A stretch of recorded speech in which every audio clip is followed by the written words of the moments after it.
को सिलेक्ट किया, new enrolment में डाला, अपडेट भेज दिया हमारे पास वो बस एक कैटेगरी आता, फोटो और एक पीओआई। पीओआई में क्या है, सेल्फ डिक्लेरेशन। बहुत केसेस आ रहे हैं अभी, बहुत। अब मैं इसको क्या समझू, इंटेंशनल है, लैक ऑफ ट्रेनिंग है, या आप जानबूझ के कर रहे हो?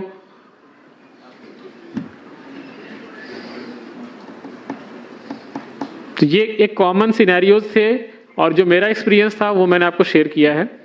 इसके अलावा अगर आपके पास कुछ क्वेश्चंस है तो हम उसको डिस्कस करेंगे one by one. Data hold नहीं होता है, डेटा एमडीडी में होल्ड होता है। एमडीडी में टोटल 4 प्रोसेस है, आप सुनो। एमडीडी में टोटल 4 बैच के प्रोसेस चलते हैं, ठीक है। उस 4 बैच के प्रोसेस में 4 ऑटोमेटिक है और 4 मैनुअल है। अगर किसी जगह पे वो सस्पिशियस लगा सिस्टम को, लेकिन जो मैनुअली जो चेक कर रहा है उसको लगा कि नहीं ये पास हो जाना चाहिए, उस केस में वो 2-3 साइकिल घूमता है। तो वहां पे आपके पास वो जो चेक करोगे तो दिखेगा डेटा होल्ड पे। क्यों? क्योंकि वो मल्टीपल टाइम वो रिप्रोसेस हो रहा है।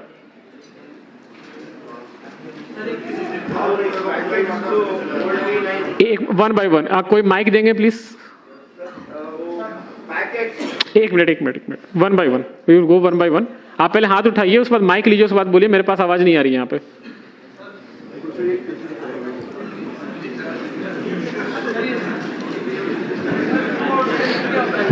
हेलो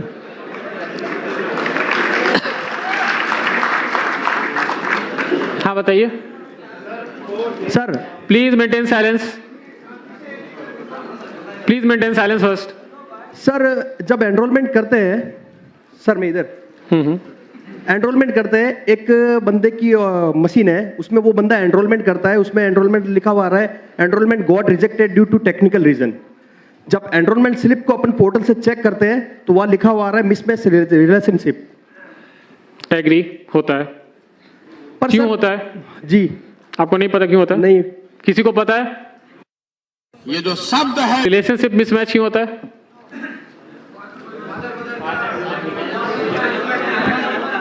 बता दिया आंसर। नहीं सर, उस बंदे का पर्टिकुलरली 16 स्लिप सेम कंडीशन में रिजेक्ट हुआ है और आज तक 16 एनरोलमेंट ही किए उसने, सारे रिजेक्ट हो रहे हैं। वो एचओए बेस्ड एनरोलमेंट है? नहीं, मोबाइल नंबर अपडेट हो रहा है सर। मोबाइल नंबर अपडेट है? Only mobile number update sir. एक मिनट मेंटेन साइलेंस।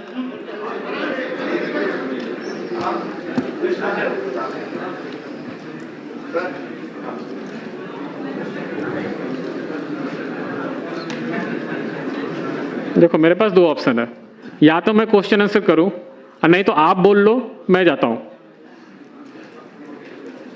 मेरे पास नॉलेज है, इंफॉर्मेशन अगर आपको चाहिए तो ठीक है, नहीं चाहिए तो जैसे सिस्टम चल रहा हो चलता ही रहेगा, कुछ भी कर लो, आप सुधार नहीं सकते। एक क्वेश्चन है, क्वेश्चन 1 बाय 1 कीजिए, उसको एड्रेस करेंगे तो शायद जिसको नहीं पता उसको भी समझ में आएगा कि वो ऐसा प्रॉब्लम है। शायद मेरे लिए भी वो न्यू लर्निंग कर्व हो। एक साथ क्वेश्चन पूछोगे तो ना मुझे समझ में आएगा ना मैं किसी का आंसर दे सकता हूं। हाँ, आप बोल रहे थे कि एचओए बेस्ड एनरोलमेंट नहीं है, बट वो मोबाइल नंबर अपडेट में बार बार इनकरेक्ट रिलेशनशिप में रिजेक्ट हो रहा है। जी सर। ठीक है, ये रिजेक्शन कोड गलत पिक कर रहा है वो रिजेक्शन कोड नहीं होगा, वो गलत सेडा से पिक हो रहा है। या ईआईडी कुछ सैंपल आप निकाल के भेज देना रीजनल ऑफिस को, वो एनालिसिस करके आपको वापस बता। सर मैंने टेक सपोर्ट पे मेल किया था। टेक सपोर्ट नहीं, आप रीजनल ऑफिस अप्रोच कीजिए, रीजनल ऑफिस को बोलिए कि ये कुछ सैंपल ईआईडीज है 5-6 जो कि इस एरर कैटेगरी में रिजेक्ट हो रहे हैं, जो कि सिर्फ मोबाइल अपडेट है। सर उस पर्टिकुलर उस ऑपरेटर का ही हो रहा है। एग्जैक्टली यही मैं बोल रहा हूँ कि किसी एक पर्टिकुलर एक सिनेरियोज में हो रहा है ना, तो उस सिनेरियोज का एक एनालिसिस करना पड़ेगा जो आपको रीजनल ऑफिस जो कि आपको उसका हेल्प करेगी। रीजनल ऑफिस के पास आप अपना एक केस ना आप रिटर्न में दे दो, हम एक बार रीजनल ऑफिस से बात करके आप इस पे रिवर्ट करें। Thank you sir, thank you. लिख लीजिए इसको। ठीक है, नेक्स्ट क्वेश्चन। माइक दीजिए उनको। एक minute. Hello please maintain silence. नमस्ते सर, मैं Nagpur Maharashtra. Maintain silence please. सुनो आराम से, अगर क्वेश्चन आंसर होना है तो सब लोग शांति से बैठेंगे, जो बोलेगा वो बोलेगा। एक आदमी है, हाथ उठा दो, देख लेता है, एक एक करके पहुंचेंगे। 500 में सबको मौका नहीं मिलेगा। दो चार 10 सवाल जरूर ले लिए जाएंगे, जिसका ज्यादा रिलेवेंट है वो अच्छा है, बट किसी सवाल पे सबको हल्ला करने की कोई जरूरत नहीं। सुनो, इसीलिए है क्योंकि सीखने के लिए और समझने के लिए बुलाया गया है। जो तुम्हारे इश्यूज हैं वो सुन रहे हैं, समझ रहे हैं। जो यहाँ सॉल्यूशन नहीं होगा वो सॉल्यूशन हम नोट करवा करके बैक इनसे बात कर लेंगे, बट एक एक कर करके बोलो, सब बोलोगे तो कुछ भी नहीं होगा। चलो जी हाँ बताइए। सर, ये कह रहा सर मैं था- नागपुर महाराष्ट्र से हूँ। मेरा क्वेश्चन एड्रेस चेंज से रिलेटेड है। एड्रेस चेंज में पहले son of, daughter of, care of, इस तरह के 3 ऑप्शंस आते थे। आजकल सिर्फ केयर ऑफ का ऑप्शन आता है। बिल्कुल, क्योंकि तो हमने वो ऑप्शन हटा दिया है ECMP से ही, क्योंकि अब जो डॉटर ऑफ, जो केयर ऑफ सेक्शन है, उसको हम उसी में एक ही में इंक्लूड कर रहे हैं।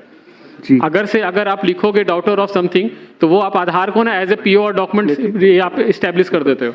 तो वो हमारे लिए कभी कभी ऐसे केसेस आते हैं जहाँ पे कि बोला जाता है कि ये आधार है, इसमें मेरे फादर का नाम है, लिखा है डॉटर ऑफ, सन ऑफ, तो आप इसको एक्सेप्ट कर लीजिए। जी ये जब प्रॉपर्टीज के जो ट्रांजेक्शंस होते हैं ना, वहाँ पे बहुत वाइटल रोल होता है, इसीलिए हमने उसको स्टैंडर्डाइज करके केयर ऑफ सेक्शन कर दिया है। दैट विल नॉट सिग्निफाई कि वो डॉटर ऑफ है, सन ऑफ है या क्या है, जस्ट केयर ऑफ, सबके लिए सिंपल एक रूल। जी सर, दिक्कत इसमें होता है ना, महाराष्ट्र में क्या होता है, first name, middle name, last name होता है, तो उसमें दिक्कत नहीं होती। कुछ लोग MP साइड से आते हैं, उसका नाम होता है अशोक कुमार और पिता का नाम होता है मुकेश कुमार। तो वो लोग साथ में नहीं लिखते, वो नाम में फर्स्ट नेम में ही लिखते हैं अशोक कुमार, और फिर नीचे में सन ऑफ का ऑप्शन होता था, तो वहाँ मुकेश कुमार, फिर एड्रेस स्टार्ट होता था। तो अभी साथ में लिखने के लिए उसके पास डॉक्यूमेंट नहीं होता, उसके पास सिर्फ मुकेश कुमार का ही डॉक्यूमेंट रहेगा, पापा का नाम साथ में ऐड नहीं रहता उसके डॉक्यूमेंट में।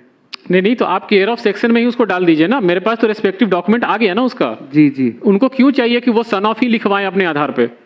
तो क्योंकि वो नाम के साथ ऐड नहीं होता ना उनके पापा का नाम, वो साथ में सिर्फ फर्स्ट नेम और कुमार ऐड करवाते हैं बस। एग्जैक्टली वही मैं बोलना चाह रहा हूँ कि जो रेसिडेंट के इस पॉइंट ऑफ व्यू से सोच रहे हैं, आप आधार के पॉइंट ऑफ व्यू से सोचिए कि अगर मैंने ये लीनियंसी दी, तो कल को कोई भी जो नेम अपडेट होता है, वो नेम अपडेट भी कोई एक ID प्रूफ दिखा के वो कर लेगा। जो एक पैन कार्ड दिखाएगा, वो बोलेगा कि ऊपर मेरा नेम है, नीचे फादर नेम है, आप उसको पिक कर लो। जी। मैं क्यों पिक करूं उस चीज को? इसीलिए हमने उसको स्टैंडर्डाइज कर दिया है कि नहीं, केयर ऑफ सेक्शन ही रहेगा। आप जो एनरोलमेंट स्लिप में आप डालोगे, उसके कॉरेस्पॉन्डिंग जो डॉक्यूमेंट होगा, वहां पे अगर उनका नाम होगा तो वेल एंड गुड है, नहीं होगा तो हम उसको रिजेक्ट करेंगे। जी। और सर एड्रेस से रिलेटेड एक और क्वेश्चन है, अगर इलेक्ट्रिसिटी बिल हम ऐड कर रहे हैं प्रूफ ऑफ रेसिडेंट में। सुनो, बाकी लोगों को भी समय दो। सर सेम एड्रेस से रिलेटेड पूछ रहा हूँ। ठीक है, दूसरे लोग भी पूछ लेंगे। सर सर, एक एरर आ रही है, हम अपडेट किया कहाँ से बोल रहे हैं? जी सर।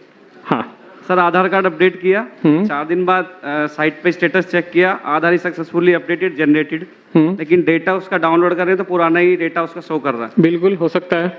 आधार अपडेट होने के बाद जो मैंने FMS तक आपको फ्रॉड मैनेजमेंट सिस्टम तक समझाया था, उसके बाद एक प्रोसेस होता है